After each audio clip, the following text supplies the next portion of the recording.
Alright, so I've talked about it. It's now time to start our first episode of the Q&A show, Ask Skydive Vibes.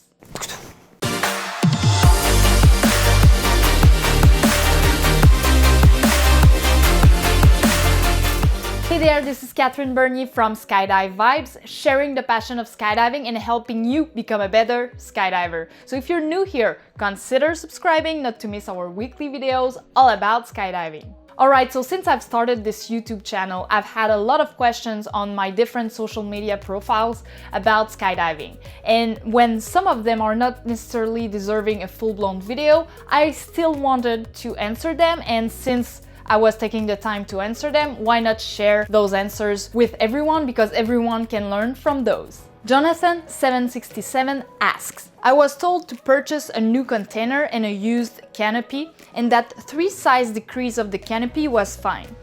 Is free space inside the container a bad thing? How does it affect packing and openings? Well, first, my answer would be to first have this discussion with a rigger.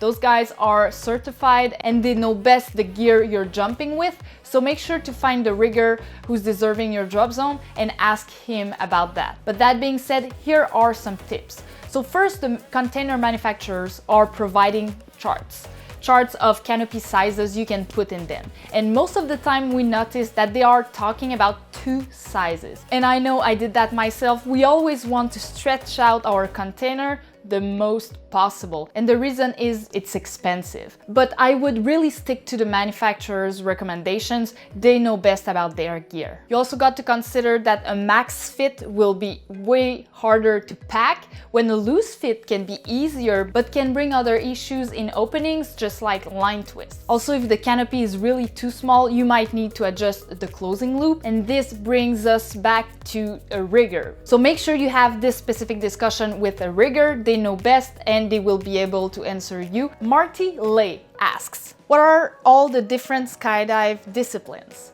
Well, Marty, I did a video about explaining the most popular skydiving disciplines of 2018. So if you want to watch it, simply click here. But in brief, the disciplines that are the most popular nowadays are formation skydiving, which is flying belly to earth with others, doing formations in the sky.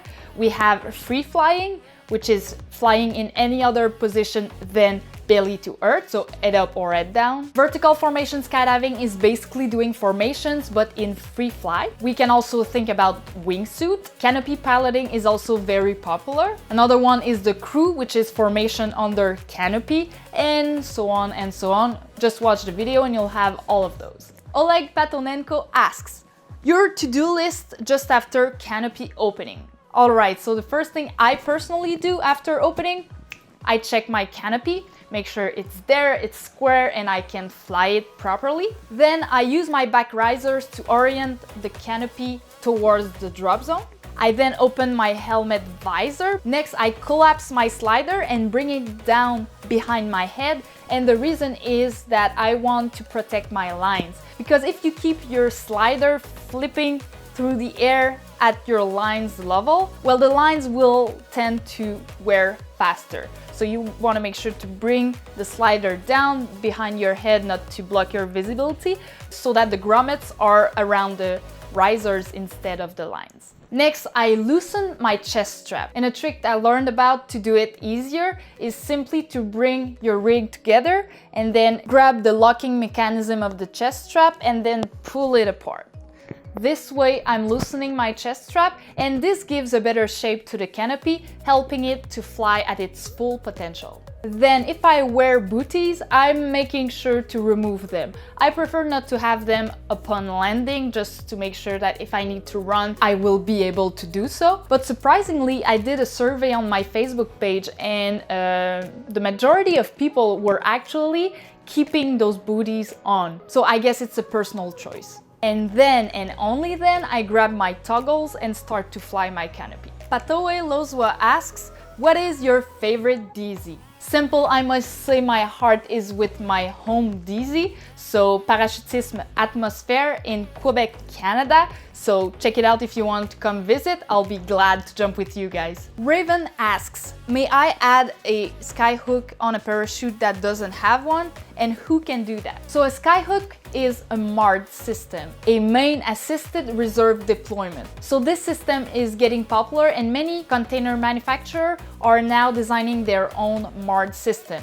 Skyhook just turns out to be the MARD system of the UPT containers. So depending on the container brand you have, you first need to check if they do have a MARD system available. And second, who can do that? Well, a rigger will be in the best position to do it for you and also help you find the right system for your container. So have a discussion with them. All right, so that wraps up our first episode of our Q&A show, Ask Skydive Vibes. Give this video a like if you liked it. Make sure to comment below if you are thinking about a question you'd like me to answer. And of course, I don't know all the answers. So what I do when I don't know the answer, I get in a discussion with a coach or a rigger on my drop zone, get the info, research a little bit, and then share it with you. This way you're learning, I'm learning, everyone learns, and we're all contributing in making that sport safer and help share the passion of skydiving. Also consider subscribing not to miss the next